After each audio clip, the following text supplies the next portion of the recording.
Alright guys, the Weatherskin, the WSM2 waterproofing and vapor air barrier here is on.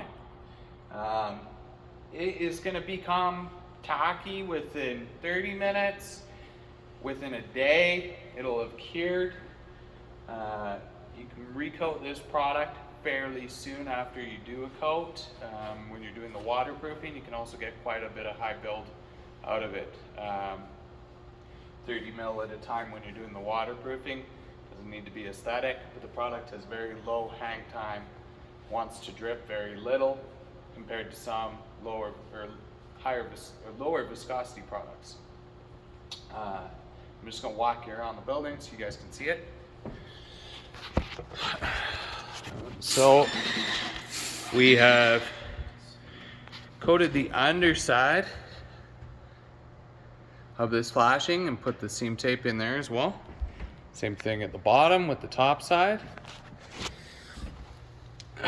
You can see that the corner's done in the fabric. We have our flashing and then the fabric over that. So the next step will be to do our brown coat on this building, which is the concrete layer that will go behind the stucco.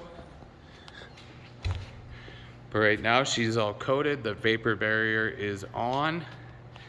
The front side of this building will be hardy panel. I believe the corner is going to be a faux brick, and then we will do a stucco demonstration on about 3/4 of this wall, and we'll do something on the back side as well. We'll make sure to leave it so you guys can see each step of the way. You can see that's already drying now.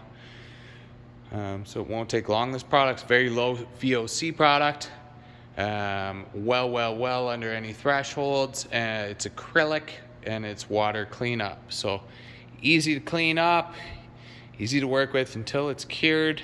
If you've got it on your arms or your legs, it's use 151 for Weatherskin. It then becomes a hair remover. So anyway, you guys have a good day and we'll see you on the next step.